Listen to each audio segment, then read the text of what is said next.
In the lineup of bakery-style muffins, chocolate chip muffins kind of seem like an afterthought. Maybe you made some blueberry muffins, you left the blueberries out, put the chocolate chips in. They're not really special until today. Lawman's here and he's told me that he's going to make chocolate chip muffins spectacular. How are you going to do that? These brown buttered chocolate chunk muffins are going to change the chocolate chip muffin game. You said chocolate chunk. I said chocolate chunk. All right, I'm listening. So I have 2 cups of all-purpose flour here. I'm going to add 1 tablespoon of baking powder and 1 teaspoon of table salt. Going to mix that together. So that's it for the dry ingredients. Easy. So to elevate these muffins further, I have 8 ounces of bar chocolate. So I'm just going to cut them into nice chunks. What kind of chocolate is that? Semi-sweet chocolate. Okay. I'm using a bread knife because it just makes it a lot easier to cut them into chunks. And they don't have to be any certain size because once I add to the flour and they're in the muffins, they're going to give the muffins unique pockets of chocolate chunky goodness when they melt. Chocolate chunky goodness. Chocolate chunky goodness. So I'm just adding it right to the flour. Just stir it in there. So next, when we're talking about elevating our chocolate chip muffin to something spectacular, I have 16 tablespoons of unsalted butter that I'm going to melt in a 10-inch skillet for about 2 to 4 minutes. What we're doing is we're browning that butter. The brown butter is going to give the muffin a rich nuttiness that's going to be delicious.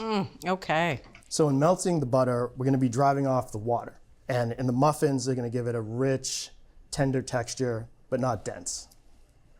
We're cooking it over medium-high heat for 2 to 4 minutes. You notice that right on the edge, the butter's starting to brown a little bit. So the great thing about using a regular stainless steel skillet is when it starts to brown, you can actually see the color. If you use a nonstick, the bottom's too dark, you're not going to see it browning. Oh, that's looking gorgeous. So this is perfect, it's well browned. We're going to transfer it to a bowl. Now we want the butter to cool for about 10 minutes because if we add the eggs to the butter right now, it's going to scramble. And even though these are muffins and we're having breakfast, we don't want scrambled eggs with the muffins. Maybe on the side of the muffins, but not in the Yes, muffins. on the side of them. Yeah. So in that 10 minutes, we have just enough time to do a little fun art project that's going to help these muffins. So I have a glass here that the bottom is 1 3/4 to 2 inches wide and 12 pieces of parchment that have been cut into a 6-inch square. Okay. So what I'm going to do is going to put it right in the middle and fold it down.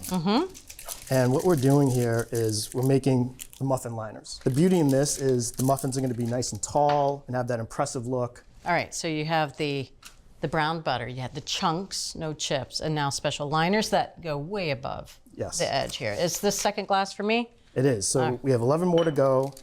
If you help me out, the quicker we get through this, the quicker we can eat muffins. All right, I'll do my best. Bridget, now that the butter has cooled, we can mix our wet ingredients. Okay. Now I know I said wet ingredients, but bear with me, the sugar is part of the wet ingredients. Okay. I have 1 1/4 cup of granulated sugar. I'm going to add 2 large eggs to that. And we're going to mix this until it's pale and yellow, about 1 minute. So you can notice it's getting pale yellow, it's thick and creamy, it's almost there. So just really dissolving the sugar in there. Exactly. So there we go. Now I'm going to add 2 cups of sour cream, 4 teaspoons of vanilla extract, and that brown butter. Along with all of those little bits of toasted milk solids in the bottom. Oh, as soon as you mix that vanilla with the brown butter, which is still just a tiny bit warm, it smells like heaven in here. So why sour cream? I know some muffins use milk or buttermilk or even yogurt. It's going to add some richness that regular milk is not going to do. These are going to be decadent for sure. Now we're just going to add the dry ingredients in there. So I'm just going to fold it right in there. You don't want to overwork it. You don't want the gluten to really be active and get tough muffins. So it's fine if this is lumpy and there's some streaks of flour in there.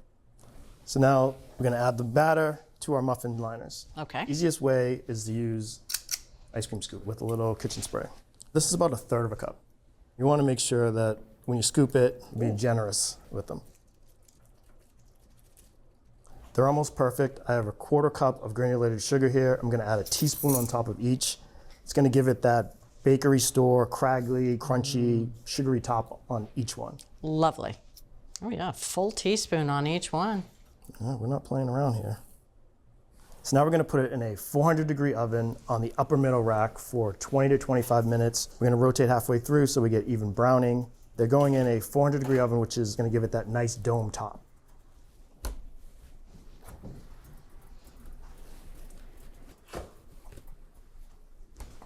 Oh, wow. Glorious. So it's been about 25 minutes. It's time to check to see if they're done. Yes, they're done, they're done, they're done. So I'm just gonna stick a toothpick in here and pull out. Bridget, that's perfect. We're just looking for a few crumbs. We want it to cool in the tin for about 5 minutes. Then we're gonna take the muffins out of the tin and let the muffins sit on the wire rack for 30 minutes. So now it's time to eat. Okay. Which one would you like? Which one do you think I'm going to choose? That one. Nailed it. Nailed it in one. I owe you a $5. Now, I noticed that you selected super small plates, so I can only eat them one at a time. Very gallant of you. Now that, my friends, is a muffin. That's what they should look like. This is like opening a birthday gift. It is. Now, before I break this apart, I just want to say how gorgeously statuesque, absolutely beautiful in every single way. Well done. And look at these gooey chunks. Oh, yes. Look at those gooey chunks. The